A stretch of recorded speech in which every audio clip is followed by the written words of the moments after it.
আসসালামু আলাইকুম এভরিওয়ান, আশা করি সবাই ভালো আছেন। আজকে আরেকটি গুরুত্বপূর্ণ ভিডিও নিয়ে আসলাম, সেটি হচ্ছে আইএলস স্পিকিং পার্ট 2। নর্মালি আপনারা আইএলস স্পিকিং পার্ট 2তে কীভাবে প্রিপারেশন নেবেন অথবা কী ধরনের কোয়েশ্চন আসতে পারে এটা নিয়ে মেইনলি আজকে আলোচনা করব। আর পার্ট 1-এর একটি ভিডিও আমি বানাইছিলাম, ওইটা আমার চ্যানেলে পেয়ে যাবেন, আপনারা দেখলে পাবেন এখানে পার্ট 1। তো প্রথমেই দেখেন IELTS speaking part 2 total time হচ্ছে 4 মিনিটস। আপনাকে 4 মিনিটস সময় নেবে পার্ট 2-র মধ্যে। এখানে দেখেন প্রিপারেশন টাইম হচ্ছে 1 মিনিট। আপনাকে প্রিপারেশন কোয়েশ্চনটা প্রথমে দিবে, তারপরে হচ্ছে প্রিপারেশন টাইম আপনাকে দেখাবে যে 1 মিনিট আপনার প্রিপারেশন টাইম আছে, আপনি প্রিপারেশন নিতে পারেন। তারপরে আপনাকে একটা পেন্সিল দিবে অ্যান্ড আপনাকে একটা পেপার দিবে। আপনি ওই পেপারে এবং পেন্সিলে আপনি যে কোনো কিছু লিখতে পারেন। যে কোনো কিছু কী লিখবেন, এখানে দেখেন এটা হচ্ছে আইএলস কিউ কার্ড। এখানে দেখেন 4টা কোয়েশ্চন আছে, যেমন হোয়াট দ্য বুক ইজ, আপনি কোন বইটা পড়ছিলেন, আপনি বইটার নাম লিখতে পারেন ওই নোটের মধ্যে। হোয়াট ইজ ইট অ্যাবাউট, এই বইটা কোন সম্পর্কে, আপনি এই 2-3টা ওয়ার্ড লিখতে পারেন। হোয়াই ইউ রিড, কেন আপনি পড়ছিলেন, মনে করেন আপনি বলতে পারেন আপনি ইম্পর্টেন্ট এই ধরনের কিছু ওয়ার্ড লিখে রাখতে পারেন। আপনি এটাকে লাইক করছিলেন নাকি ডিসলাইক করছিলেন। তো এই ধরনের কয়েকটি ওয়ার্ড, 3-4টা ওয়ার্ড আপনি এই এক মিনিটে লিখে রাখবেন এবং আপনি মনে মনে একটা ব্রেন স্টর্মিং করবেন যে আপনি এই টপিকটা সম্পর্কে কী বলতে চাইতেছেন।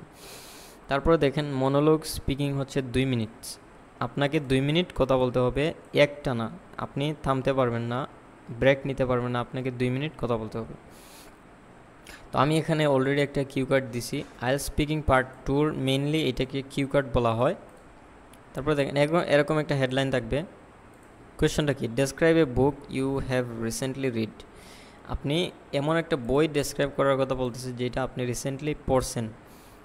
কোয়েশ্চন আছে দেখেন, এখানে 4টা কোয়েশ্চন আছে। প্রথমটা হচ্ছে হোয়াট দ্য বুক ইজ, আপনি কী ধরনের বই বা কোন বইটা পড়ছেন। হোয়াট ইট ইজ অ্যাবাউট, এই বইয়ে কী বলা হয়েছে। হোয়াই ইউ রেড ইট, কেন আপনি পড়ছিলেন। Explain whether you like it or not, আপনি কি এই বইটাকে লাইক করছিলেন নাকি ডিসলাইক করছিলেন, এটা আপনাকে ডেসক্রাইব করতে বলতেছে।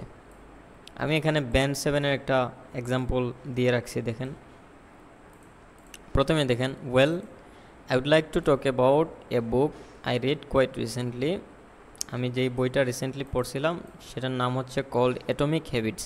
এই বইটার নাম হচ্ছে atomic habits by James Clear. এটা জেমস ক্লিয়ারের মাধ্যমে লেখা হয়েছে।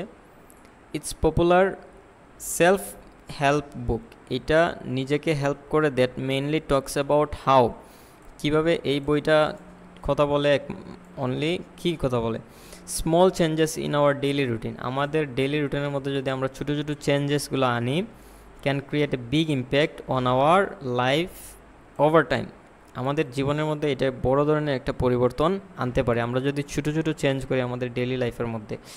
The central idea is that, এই বইয়ের সেন্ট্রাল বা মেইন থিমটা হচ্ছে success doesn't usually come from one huge step, সফলতা একটা স্টেপ থেকে আসে না, একটা বড় স্টেপ থেকে কখনোই সফলতা আসে না। সফলতা আসে but rather from tiny improvements every day, আপনি যদি প্রতিদিন ছোটো ছোটো চেঞ্জেস বা ছোটো ছোটো ইমপ্রুভমেন্টগুলো করেন তখন এইটা থেকে সফলতা আসে। এই বইয়ের মেইন জিনিসটা হচ্ছে এটা, improvements that we repeat every single day. তারপরে দেখেন, I picked up this book, আমি এই বইটা চুজ করছিলাম বা পছন্দ করছিলাম অ্যাবাউট 2 months এগো, 2 মাস আগে, because one of my close friends highly recommended it. আমি এই বইটা পড়ছিলাম কেন, কারণ আমার ক্লোজ একজন ফ্রেন্ড আমাকে এই বইটা রেকমেন্ড করছিল বা বইটা পড়তে আমাকে বলছিল।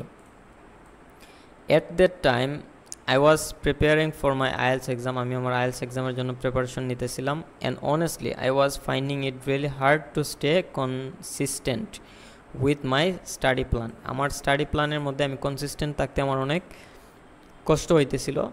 I thought maybe this book could give me some motivation, আমি মনে করছিলাম যে এই বইটা হয়তো আমাকে কিছু মোটিভেশন দিবে and practical strategies, and I am glad I decided to give it A try. আমি অনেক খুশি কারণ আমি এই বইটা পড়তে একটা ট্রাই করছিলাম। তারপরে দেখেন,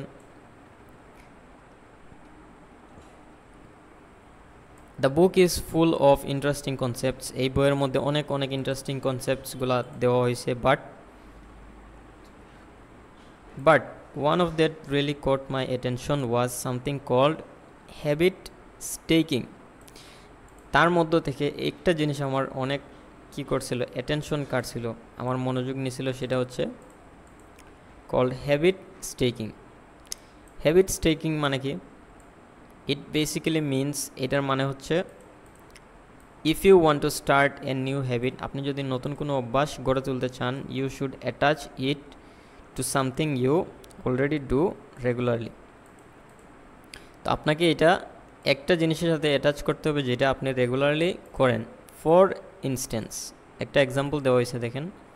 দ্য অথর সাজেস্ট, যে রাইটার সাজেস্ট করছে বা রাইটারে সাজেস্ট করছে যে if you want to build a reading habit, আপনি যদি পড়ার অভ্যাসটা গড়ে তুলতে চান, you could read right after having your morning tea. আপনি যদি পড়ার হ্যাবিটটা তৈরি করতে চান, তাহলে আপনি মর্নিংয়ে যে চা নেন বা চা খান, ওইটা নেওয়ার পরেই আপনি রিডিংটা শুরু করতে পারেন। This way the old habit acts like a reminder for new one.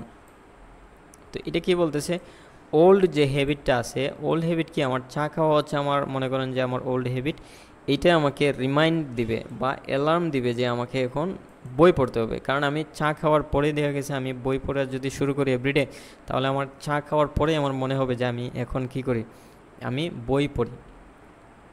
I actually tried this method myself, আমি আমার নিজের মধ্যে এটাকে ট্রাই করছিলাম।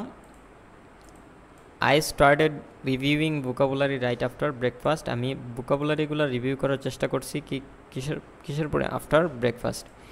And I found it surprisingly effective, আমি এটাকে অনেক কার্যকরী, ইফেক্টিভ মানে কি কার্যকরী, সারপ্রাইজিংলি তো আমরা জানি নর্মালি, ইফেক্টিভভাবে আমি এটাকে পাইছি। তারপরে দেখেন, another thing I really like was, another thing, আরও একটা জিনিস আমি এই বই সম্পর্কে লাইক করছিলাম, সেটা হচ্ছে the way author used real life stories. অথরে কী করছে, এখানে রিয়েল লাইফের যে স্টোরিগুলো আছে ওইগুলোকে মেনশন করছে। অ্যান্ড সায়েন্টিফিক রিসার্চ, এই বইয়ের মধ্যে সায়েন্টিফিক রিসার্চ তুলে ধরা হয়েছে to back up his points, তার পয়েন্টটার প্রমাণ করতে গিয়ে সে সায়েন্টিফিক কিছু ধারণা এই বইয়ের মধ্যে দিছে। It didn't feel like a boring lecture, এটা আমার কাছে কি মনে হয় নাই, বোরিং লাগে নাই, but more like a friendly conversation, এটা আমার কাছে মনে হয়েছে একটা ফ্রেন্ডলি একটা কনভারসেশন চলতেছে। হোয়ার হি ওয়াজ গাইডিং মি, সে আমাকে গাইড করতেছিল স্টেপ বাই স্টেপ, একটা স্টেপের পরে আরেকটা স্টেপ সে আমাকে গাইড করতেছিল। The writing style was simple, writing যে স্টাইলটা ছিল বইয়ের সেটা সিম্পল ছিল, ইংগেজিং ছিল, মনোমুগ্ধকর ছিল। So I never felt lost or overwhelmed while reading ইট, তো আমি কখনো লস্ট ফিল করি নাই, লস্ট বা খারাপ ফিল হয় নাই, আমার অনেক ভালো লাগছে এই বইটা পড়ে। ওভারঅল দেখেন, I truly enjoyed the book because it wasn't just informative, আমি এই বইটা অনেক এনজয় করছি বিকজ এটা যে শুধু ইনফরমেটিভ বা তথ্য দিছে এটা এরকম না, বাট অলসো ভেরি প্র্যাকটিক্যাল, এই বইটা ছিল অনেক practical. I could immediately apply the ideas in my daily routine, আমি আমার ডেইলি রুটিনের মধ্যে এই আইডিয়াগুলো আমি ইনক্লুড করছিলাম। And I think it has already improve my self discipline, আমার সেলফের যে নিজের যে ডিসিপ্লিনটা আছে ওইটাই ইমপ্রুভ করছে।